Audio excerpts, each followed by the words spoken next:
Diangkat menjadi Rasul. Siapa yang ngangkat? Gubernur atau ketua daerah rumah wanita? Oleh Allah yang kuasa. Allah itu siapa, Mak? Pencipta alam semesta. Itu lagu ibu-ibu dulu, mengajarkan sejarah Nabi. Sekarang apa lagu-lagunya ibu-ibu? Modern mereka, sarjana, istri pejabat, tapi tidak tahu sejarah Nabi. Apa lagunya ibu-ibu sekarang? Yuk, yuk ayo. Yuk ayo, yuk, yuk ayo. Apa itu ayo, ayo? Ayo apa? Ayo, ayo apa?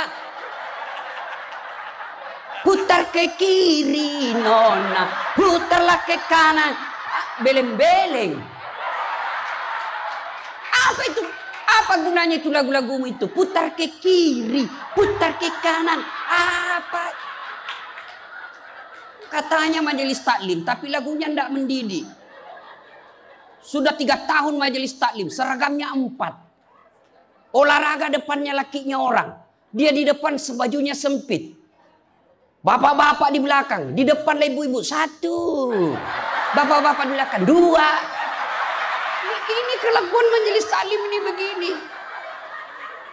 Ketawa ibu-ibu karena ibu begitu toh.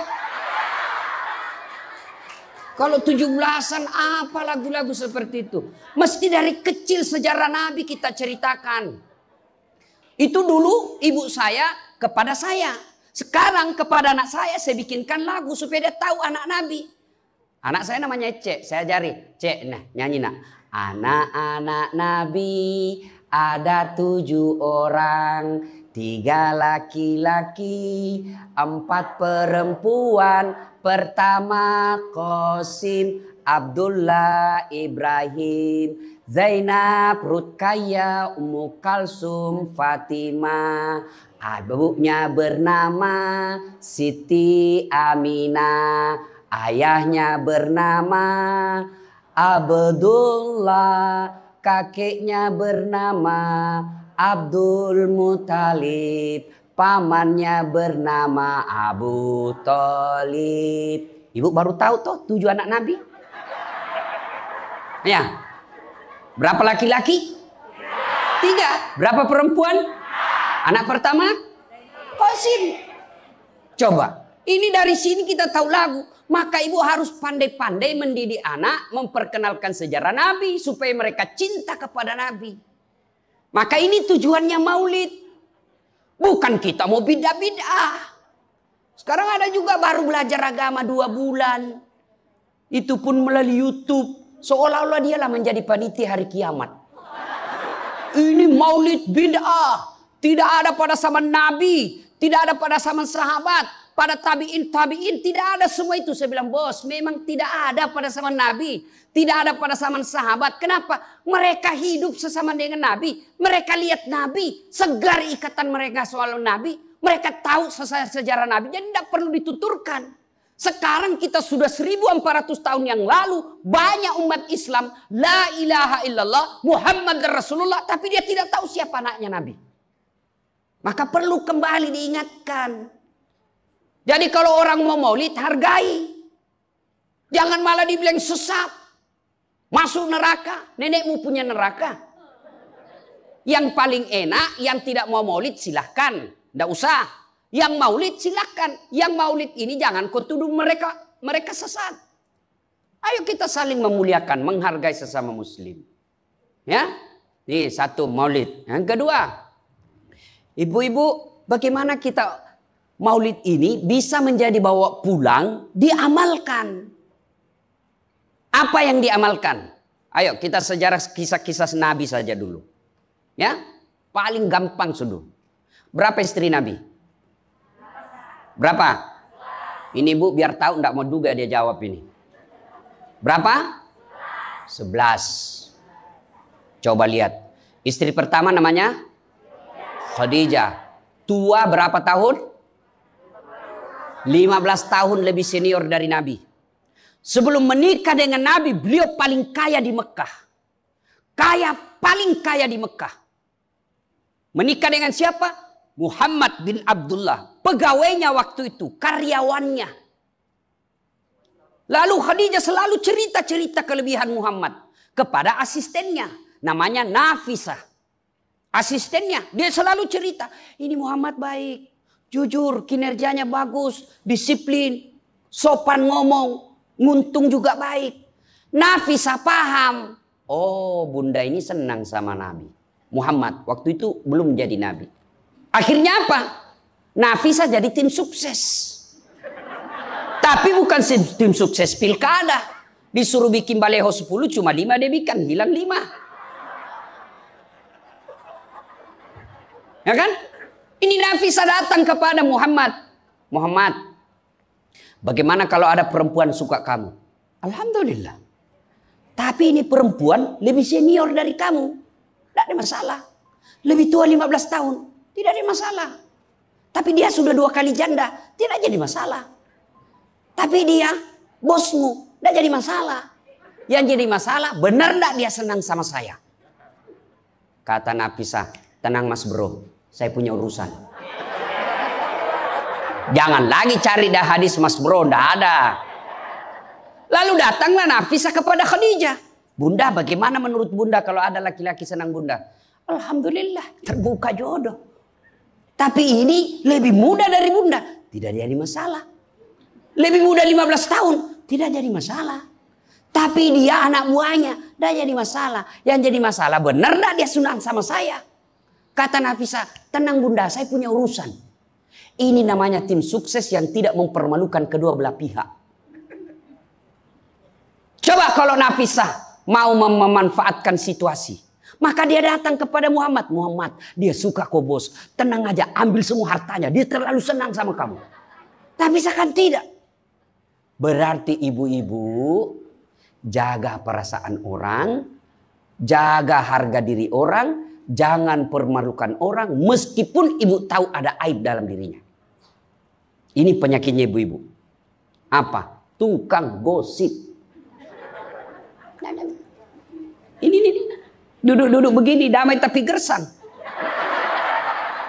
Oh coba lihat siapa duluan pulang dia jadi ibu cawan.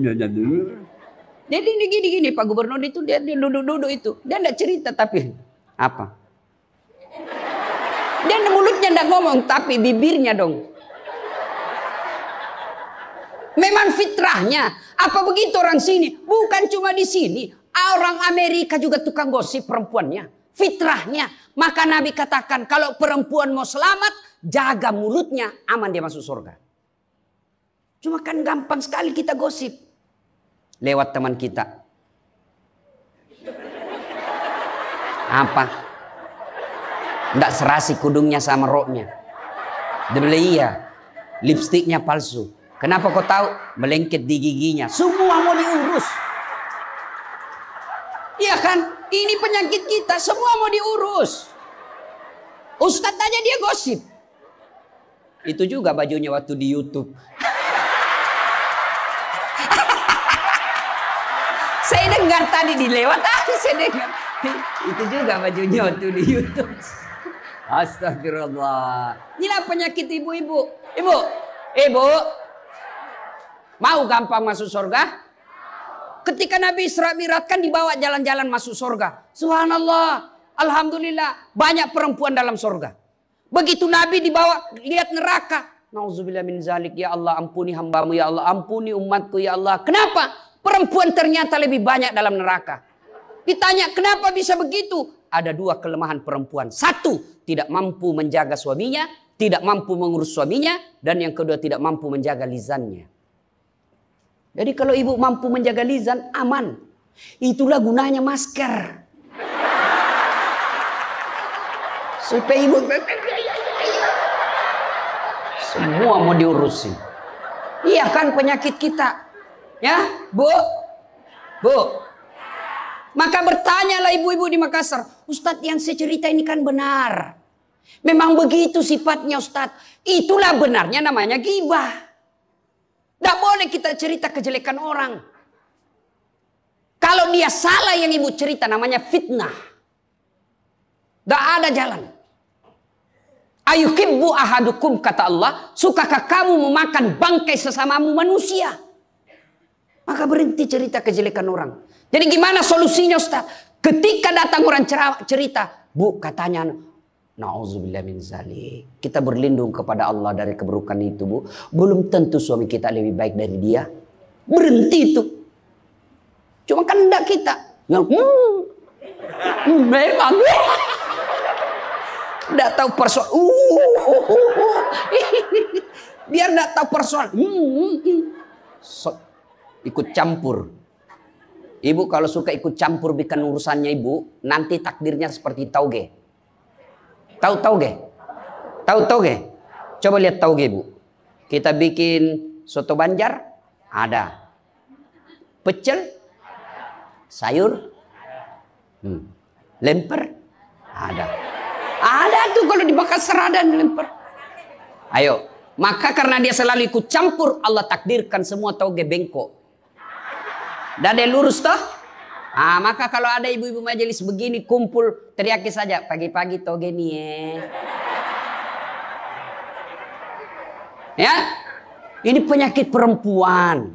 Maka ini gunanya kita peringati maulid supaya ibu-ibu pulang berhenti cerita kejelekan orang. Tidak ada gunanya, menghabiskan amal-amal kita. Nabi pernah kumpul para sahabat dan bertanya, "Atadruna manil muflis?" Saudara-saudara sekalian, kau tahu siapa yang bangkrut nanti di akhirat? Mereka tidak sholat ya Rasul, dia sholat. Yang tidak puasa ya Rasul, dia puasa. Yang tidak haji ya Rasul, dia haji. Yang tidak bayar zakat ya Rasul, dia zakat sedekah. Kalau begitu siapa yang bangkrut ya Rasul? Jarusu wa khati'ur rahim. Tetangga yang jahat sama tetangganya dan yang suka memutuskan tali persaudaraan. Dan salah satu jahat sama tetangga dan memutuskan tali persaudaraan adalah mereka suka menceritakan kejelekan orang. Adakah orang yang senang dicerita kejelekannya? Ada? Ada? Ada, Ibu? Lalu untuk apa kita cerita orang? Rajin betul istrinya majelis taklim. Baik betul itu istrinya. Tapi kasihan suaminya selingkuh kiri kanan. Lalu apa untungnya Ibu cerita? Bu? Hei. Hei. Satu. Pulang pengajian. Tinggalkan gosip. Dua. Rasulullah setelah menikah dengan Khadijah. Usia 40 tahun. Nabi dilantik menjadi Rasul. Pulanglah beliau 3 hari 3 malam di atas Gua Hira. Pulang menggigil. Dia ketuk pintu. Masuklah Nabi. Kedinginan. Lalu Nabi berkata, istriku selimuti saya. Saya kedinginan. Kira-kira kalau ibu-ibu apa jawaban ibu? 3 hari 3 malam suami tidak ada kabar. Di WhatsApp tidak dibaca. Di telepon di reject. Tiba-tiba datang kedinginan, Bu. Selimuti saya, Bu. Apa jawaban ibu? Apa ibu selimuti? Enggak, diinterogasinya suaminya. Mana HP-mu? Dari mana kau ini kedinginan? Iya toh? Tapi Khadijah tidak. Khadijah tidak pernah sangka buruk kepada suaminya. Apa kata Khadijah? Sami'na wa ata'na. Hikmah yang kedua buat ibu-ibu, sangka baiklah kepada suami. Demi Allah, tidak ada kebahagiaan rumah tangga yang dipenuhi dengan sangka buruk. Ibu mau bahagia dengan suami? Mau? Hilangkan sakwa sangka, hilangkan sangka buruk. Telepon suami tidak dijawab pagi-pagi, sangka baik. Oh, berarti suami saya lagi sholat duha. 1 jam kemudian ditelepon, belum dijawab juga. Oh, berarti suamiku lagi meeting dengan gubernur. Telepon lagi siang-siang tidak jawab. Oh, berarti suamiku lagi sholat berjamaah di masjid. Sore ditelepon tidak dijawab-jawab. Oh, berarti suamiku dia lupa handphonenya. Tiba-tiba sore masuk WhatsApp teman kita. Saya lihat suamimu bonceng cewek, cantik betul. Oh, berarti suami saya lagi nge-grab. Tenang perasaan. Ibu-ibu, demi Allah, tidak ada kebahagiaan orang yang selalu sangka buruk. Suami enak-enak kerja, hanya tidak dijawab telepon, ibu tidak bisa tenang di rumah. Sangka baik. Orang yang sangka baik, rumah tangganya pasti tidak bisa bahagia. Saya kasih contoh. Kasih contoh ibu. Suami istri 7 tahun tidak punya anak. Di tahun ke-8 dia pergi ke ahli kandungan, periksa istrinya. Wih, alhamdulillah, kata dokter, ibu sudah terlambat 2 bulan. Senang betul. Dia teleponlah suaminya, Pak, alhamdulillah hasil pemeriksaan saya sudah terlambat 2 bulan. Tapi Pak, jangan cerita-cerita dulu ya. Malu kita nanti kalau tidak jadi lagi. Oke Bu, ini rahasia berdua. Jangan cerita ke siapa-siapa. Setuju Bu ya? Setuju Pak. Oke. Beberapa hari kemudian datang petugas PLN. Assalamualaikum. Kata ibunya, Waalaikumsalam. Siapa ya? Saya Ibu. Saya siapa? Petugas PLN. Oh kenapa Pak? Ibu terlambat 2 bulan. Wih. Kenapa dia bisa tahu saya terlambat 2 bulan? Wah, dia mulai curiga sama suaminya. Pasti kelakuannya lagi nih si gendut ini. Kan suaminya gendut. Pasti kelakuannya ini si gendut ini. Pulang suaminya capek. Di jalan macet, kehujanan, baru buka pintu. Memang kau pembohong gendut. Apalagi ini pembohong. Orang capek, pembohong gendut. Apa? Kenapa itu PLN tahu saya terlambat 2 bulan? Pasti kau yang cerita. Bukan saya. Kenapa? Wah, suaminya juga marah digendut-gendutin. Dia datang ke PLN. Ada apa kau tahu-tahu istriku terlambat 2 bulan? Dia bilang ini ada catatannya Pak. Kau hapus ini. Ya boleh Pak. Tapi Bapak bayar dulu. Kalau saya tidak mau bayar. Ya terpaksa punyanya Bapak diputus. Kalau punya aku diputus, apa dia pakai istri saya di rumah? Dia terpaksa pakai lilin.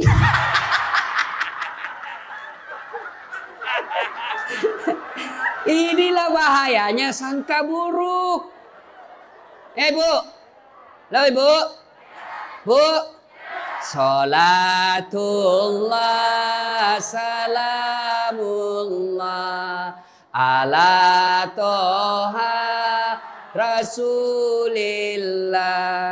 Salatullah salamullah ala yasin habibillah. Oleh-oleh kedua pulang maulid, hilangkan sangka buruk. Tidak ada kebahagiaan orang sangka buruk. Begitu juga kepada pimpinan kita. Kok saya dimutasi? Sangka baik. Saya tadinya kok kepala dinas menjadi staf ahli. Berarti Bapak dianggap ahli. Ini staf ahli kan enak. Ahli yang tidak ada stafnya. Sangka baik. Oh berarti Pak Gubernur merasa saya perlu istirahat, banyak berpikir. Sangka baik. Jangan pernah sangka buruk. Tidak ada kebahagiaan orang yang sangka buruk. Sangka baik. Saya dalam hidup saya, betapa banyak Allah kasih pelajaran. Saya baru tahu maksud Allah yang baik setelah beberapa saat berlalu. Begitu ada kejadian sangka baik saja, tunggu akan muncul. Oh ini maknanya ini. Tamat SMA kan saya daftar polisi Bu. Tentara. Akabri. Begitu tes fisik tidak lulus. Kenapa? Ceper. Tidak cukup tinggiku Bu.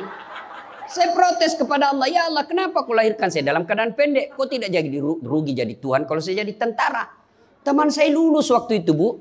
Dia sekarang polisi 2 bunga. Reserse. Baret merah. Saya lulus pakai baret putih. Alhamdulillah jadi ustadz. Alhamdulillah karena baret putih saya pakai. Mulai baret hiram sampai baret merah. Saya ceramai semua. Yang terbaik. Gubernur sebelumnya kepala dinas. Tiba-tiba kita tidak ada jabatan. Sangka baik. Itulah hidup. Jangan pernah sangka buruk. Begitu juga kepada suami. Sangka baik. Tidak ada ketentraman bagi rumah tangga yang selalu disertai sangka buruk. Dan ibu enaknya jadi istri. Karena ibu tidak tanggung dosanya suami. Saya bilang sama istri saya, Mama Nyece. Kan ibu-ibu sekarang suka sekali periksa handphone. Untuk apa periksa handphonenya suami Bu? Coba jelaskan saya, untuk apa? Ayo yang suka periksa handphonenya suami ini. Untuk apa Ibu? Setelah tahu ibu mau apa? Ternyata besok-besok ada masalah yang tidak menyenangkan hatimu. Apa yang kamu lakukan? Mau diceraikan, saya ceraikan kamu. Daripada kau menderita mendampingi saya, sudah kita selesaikan baik-baik. Dan kau tidak mungkin Kuceraikan kau pagi, sore saya sudah dapat. Nah sekarang apa maumu? Sakit hati aja. Ayah. Dan hebatnya perempuan Islam, kalian tidak menanggung dosanya suami. Kalian tidak akan menanggung dosa suami. Ya, beda kalau laki-laki. Kalau laki-laki, dosa istri kita tanggung. Kalau suami menanggung dosa istri. Istri tidak pakai jilbab, istri tidak sholat, istri tidak puasa, istri tukang gosip, istri suka keluyuran. Suaminya ditanggung dosanya nanti. Ku ampusakum wa ahlikum nara. Beda istri. Suami pezina, suami koruptor, suami narkoba, suami penjudi, suami tukang tipu. Ibu tidak tanggung dosanya suami. Itulah enaknya jadi perempuan Islam. Bahkan kalau dia sholat, dia puasa Ramadan, dia jaga harga dirinya, dia patuhi suaminya. Kata Nabi, tadahulul jannati bisalam. Silahkan ibu mau masuk pintu surga mana saja. Makanya sangka baik saja, tidak usah sangka buruk. Ada ibu-ibu curhat sama saya tengah malam, Ustaz. Mohon solusinya Ustaz. Saya sudah tidak tahan. Kenapa ibu? Saya sudah tidak tahan. Saya minta solusinya Ustaz. Saya sudah tidak tahan. Memang kenapa? Saya ini sudah 21 tahun menikah Ustaz. Tidak tahan saya. Saya bilang dalam hati. 21 tahun tidak tahan. Inilah kadang-kala ibu-ibu kalau ngomong tidak masuk di akal. Ya memang Allah fitrahkan itu manusia. Laki-laki itu lebih banyak akalnya. Perempuan lebih banyak perasaannya. Maka kalau perempuan ngomel, dengar saja Pak. Tidak usah dijelaskan apa dia mau. Dengar aja. Karena memang dia cuma mau didengar. Dengar aja. Oh, ya, dengar aja, dengar. Tapi tidak tahan saya Ustaz. Ya tidur. Rumus menghadapi perempuan itu, ilmu paling efektif, sabar. Tidak ada sudah kalah itu ilmu sabar. Diam. Tidak usah dijelaskan. Biar dijelaskan tidak masuk di akalnya. Apalagi kalau dia sudah bilang pokoknya sudah Pak, lebih diam aja, pokok sudahlah. Dijelaskan satu muncul pertanyaan dua, dijelaskan tuntas yang dua muncul lagi pertanyaan tiga. Sudah tuntas semuanya dia ungkap lagi yang 5 tahun yang lalu. Itulah perempuan. Iya ibu toh. Maka dengarkan saja. Ada saatnya nanti dia bilang. Baru dia sadar itu. Iya sebenarnya itu saya emosi aja itu hari Pak. Begitulah perempuan. Dihadapinya jangan emosi. Saya sudah tidak tahan Ustaz. Kenapa? Sudah 21 tahun. Udah cocok saya Ustaz. Saya bilang ibu tahu enggak baut? Tahu Ustaz. Apa pasangannya baut ibu? Mur. Sama enggak? Sama modelnya? Sama bentuknya? Beda. Justru perbedaannya yang membuat dia kokoh. Berarti rumah tangga tidak akan pernah kokoh kalau mau menyamakan. Yang kokoh adalah ketika dia mau saling menerima kekurangan dan kelebihan. Itu pasti kokoh. Mana mau cocok jenis kelamin aja kita tidak sama. Iya. Pendidikan aja kita pasti beda. Latar belakang budaya kita pasti beda. Maka yang membedakan itulah kalau kita kelola dengan baik dalam rumah tangga. Dengan faktor utamanya sangka baik. Insya Allah bahagia rumah tangga. Ya, sangka baik. Tuh Khadijah tidak pernah sangka buruk sama suaminya. Khadijah ketika beliau sakaratil maut. Usia 65. Beliau sakit. Dan baju yang beliau pakai sudah 8 kali tambal. Tahu tambal ibu? Itu tambal ke-8-nya 1 sampai 7 Nabi masih menambalnya pakai apa? Masih pakai kain. Di tambalan ke-8 beliau pakai pelepah daun kurma. Kenapa? Habis kainnya Nabi. Padahal sebelum nikah beliau orang kaya. Lalu beliau panggillah anaknya, Fatimah ta'al. Fatimah ke sini dulu nak. Kenapa bunda? Tolong kau mintakan serbannya bapakmu. Ada serban yang selalu dia pakai bapakmu itu terima wahyu. Tolong sampaikan ke beliau. Saya minta untuk saya jadikan kain kafan. Mudah-mudahan serban itu Allah hindarkan saya dari azab kubur. Mendengar ini Fatimah berkata, bunda aja yang minta sama bapak. Dengar jawaban Khadijah. Saya malu minta sama bapakmu, nak. Habis hartanya untuk bantu Rasulullah, minta serban, malu. Kira-kira masih ada istri sini malu minta sama suaminya? Pak Gubernur, masih ada kira-kira malu minta sama suami? Bukan diminta, dicuri. Ayo, itulah Khadijah. Maka jangan heran Khadijah meskipun sudah wafat, beliau tidur bersama Aisyah. Beliau tidur bersama Aisyah. Tapi siapa yang dikenangnya? Khadijah. Rasulullah hanya berkata, seolah-olah saya mendengar trompa kakinya Khadijah. Seolah ada Khadijah dalam rumah kita. Aisyah cemburu. Ya Rasulullah, ada apa sih kelebihan Khadijah? Khadijah sudah wafat. Kau nikahi 2 kali janda. Lebih tua dari kamu. Kenapa Khadijah terus? Dengar jawaban Nabi. Kau tidak pernah mampu mengimbangkan, menyandingkan atau menyamakan dirimu dengan Khadijah.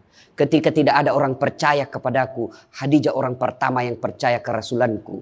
Ketika orang memboikot saya tidak boleh bertransaksi ekonomi kepada Muhammad, hartanya habis untuk membantu perjuangan dakwah. Maka jangan heran Rasulullah sangat mencintai Khadijah. Jadi kalau ibu mau dicintai suami lahir batin, jadilah seperti Khadijah. Bukan karena cantiknya, bukan karena kayanya, tapi kebersihan hatinya Khadijah. Kita itu laki-laki kan tergantung perempuannya. Kalau perempuannya baik, akhlaknya baik, tidak mungkin tergoda suami. Ibu mau? Suami tidak macam-macam mikirnya. 3 aja resepnya. Pegang ini, kau kuasai suamimu. 1. Buat matanya senang. Artinya apa? Ibu penampilan cantiklah di depan suami. Kalau suami senang selalu pakai baju merah, pakai itu baju merah tiap hari. Kalau suami senang warna-warna emas, pakailah itu tiap hari. Ya. Tapi saya tidak senang warna begini, Ustaz. Bukan untuk ibu, tapi untuk menyenangkan suami. Dandannya seorang istri, menyenangkan hati suami. Itu ibadah buat seorang wanita. Yang kedua, buat perutnya senang. Bagaimana caranya? Bikinlah masakan kesenangan suami. Kalau tidak bisa tiap minggu, sekali sebulan. Ketika terima gajinya suami, terima honornya suami, ya WhatsApp suami, SMS suami, telepon suami. Bang, jangan makan di luar hari ini. Hari ini saya masak spesial buat abang. Masakan kesenangan saya sudah siapkan di rumah bang. Aman bang, jangan makan di luar. Ini hari spesial buat abang. Senang kita jadi suami. Itu saya kalau terima SMS WhatsApp begitu, mamanya cek di rumah dia goreng baru dia kirim. Rasanya kita mau cepat pulang. Ibu pernah WhatsApp suaminya begitu? Paling di WhatsApp, bang jangan lupa singgah beli telur. Bang habis gas.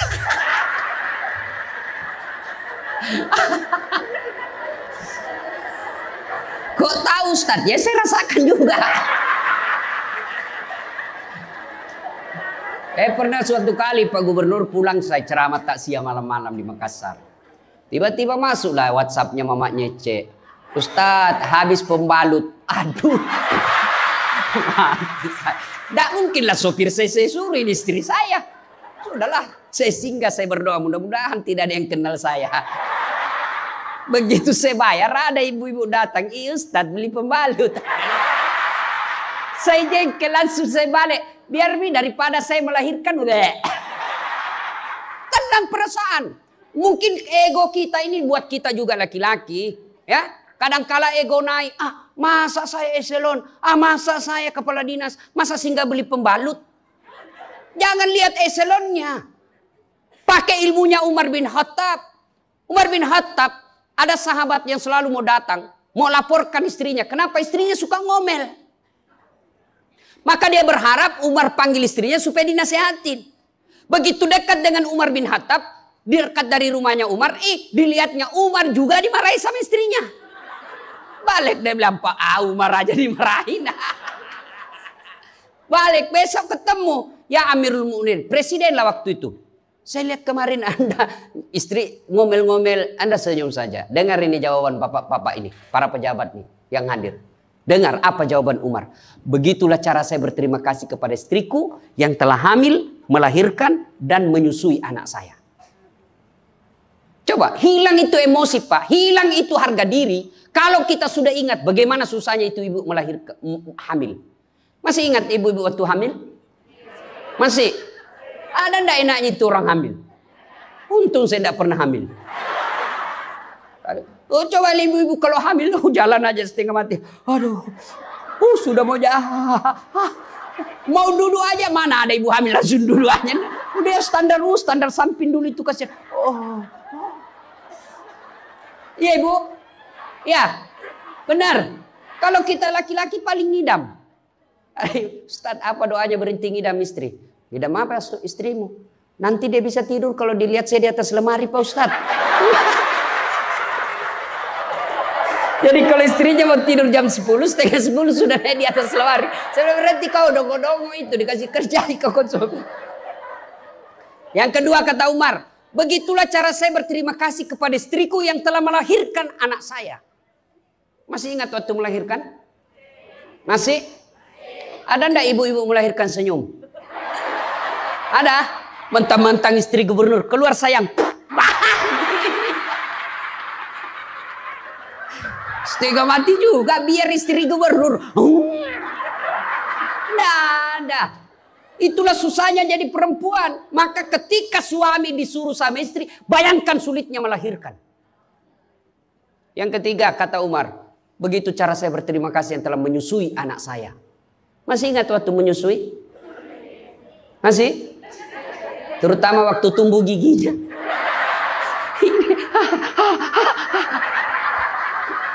Masih ingat tak?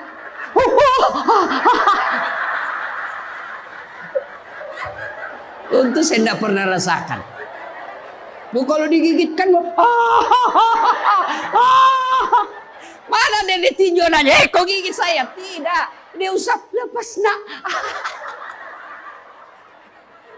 Iya ibu, iya. Siang anaknya, malam.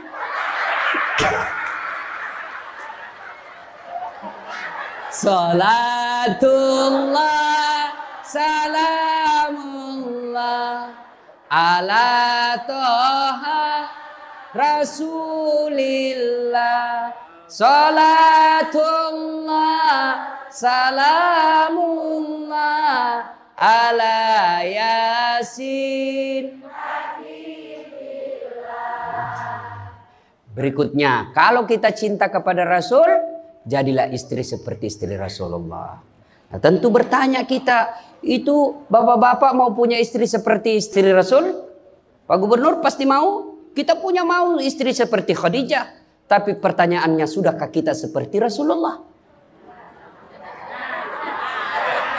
Tenang ibu-ibu, saya bela ibu-ibu hari ini. Tenang.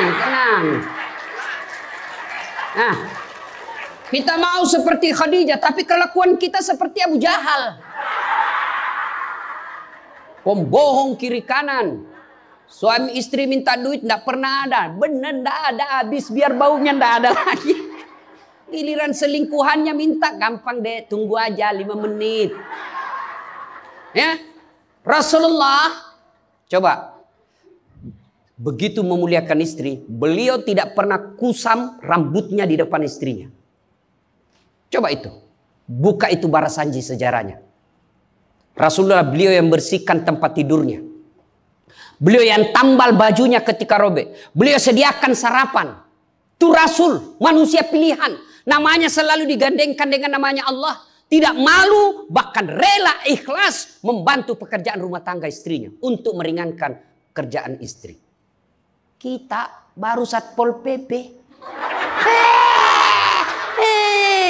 Satpol PP. Apa Satpol PP? Polisi setengah. Baru pegawai honor macam-macam ceritanya. Tidak ada kehinaan bagi laki-laki yang memuliakan istrinya. Tidak ada kehinaan suami yang membantu pekerjaan istrinya. Rasulullah mencontohkan itu. Beliau kalau keluar rumah sudah ada sisir. Masuk ke kamar rapi baru keluar. Kita sudah habis pisang goreng 4 masih berantakan rambut. Begitu istrinya katakan, bang, baik-baik itu rambutmu apa? Kenapa kau urus rambutku? Rambutmu kau urus. Itulah Rasulullah. Rasulullah subhanallah, dari 11 istri beliau tidak ada satupun yang dia panggil namanya. Beliau tidak pernah memanggil Khadijah. Beliau tidak pernah memanggil Aisyah.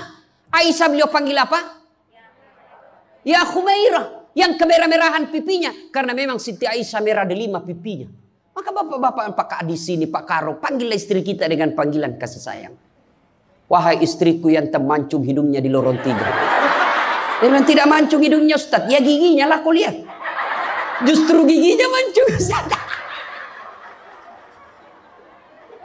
Jangan terlalu jujur. Mentang-mentang istri kita hitam panggil Tam. Hitam. Apa kata istri kita? Apa PC? Masa suami istri. Katanya Islam ini agama yang paling paripurna. Kok kita saling PC hitam?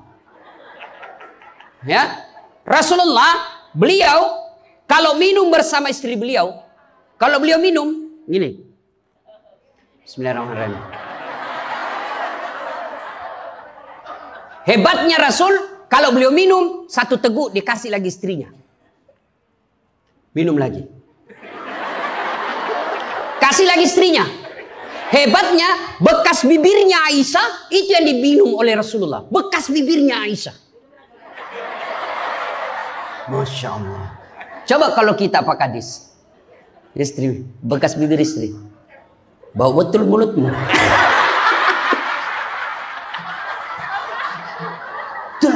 Maka kalau ibu bapak mencontoh Rasulullah, maka rumah tangga pasti bahagia. Dia bukan cuma surga akhirat menunggunya. Di dunia dia sudah dapatkan surga. Nggak usah ikut parenting. Quality time. Apa itu? Belajar saja sama diri Rasulullah. Kita ini sudah miskin di dunia. Rumah tangga kita kadang-kala ngontrak-ngontrak. Tidak tahu lagi kewajiban istri kepada suami. Suami tidak tahu kewajiban kepada istri. Maka di dunia dia susah sanggara. Di akhirat apalagi nanti. Maka kalau kita tidak bisa dapatkan kekayaan sorga di dunia. Dengan harta. Maka dapatkan kebahagiaan itu dengan memperbaiki hati dalam rumah tangga.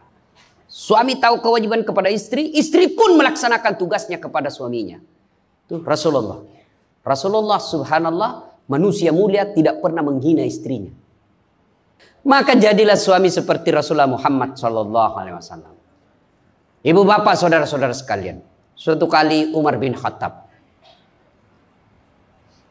menangis.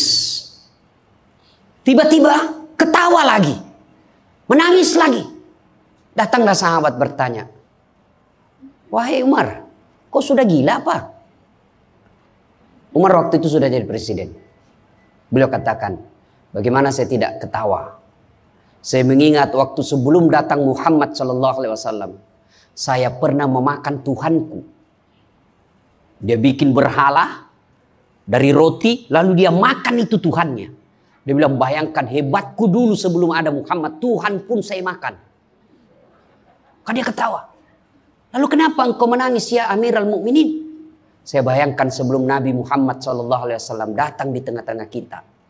Saya pernah mengambil anakku yang masih orok, merah, saya rebut dari istriku, lalu saya bawa ke belakang rumah, saya gali pasir, saya tanam sendiri anak perempuanku itu, lalu saya timbun, saya lompat-lompat di atasnya karena saya anggap ini perempuan anak pembawa sial.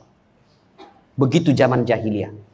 Alhamdulillah setelah ada Muhammad, mampu melahirkan kita seperti sekarang ini, bisa membedakan yang hak dan yang batil. Berarti Rasulullah dikenang kehebatannya, karena berhasil memimpin, mengarahkan umatnya dari jahiliyah menjadi seperti yang kita nikmati sekarang ini. Berarti Pak Gubernur, kalau Bapak ingin dikenang sebagai pejabat, bukan hanya memperbaiki diri, tapi memperbaiki rakyat Sumatera Selatan. Dan alhamdulillah saya senang sekali mendapat berita Bapak punya program yang sangat memuliakan kebaikan. Bukan Islam, kebaikan. 1 desa, 1 lurah, 1 rumah tahfiz. Meskipun Bapak sudah tidak menjabat sebagai gubernur, Selama rumah tahfiz itu dimanfaatkan, maka itu akan menjadi amal kebaikan dunia sampai di akhirat. Tapi percayalah, tidak mungkin Pak Gubernur hebat tanpa didukung sama istri. Tidak mungkin. Ini istri tidak kelihatan perannya, tapi menentukan SK.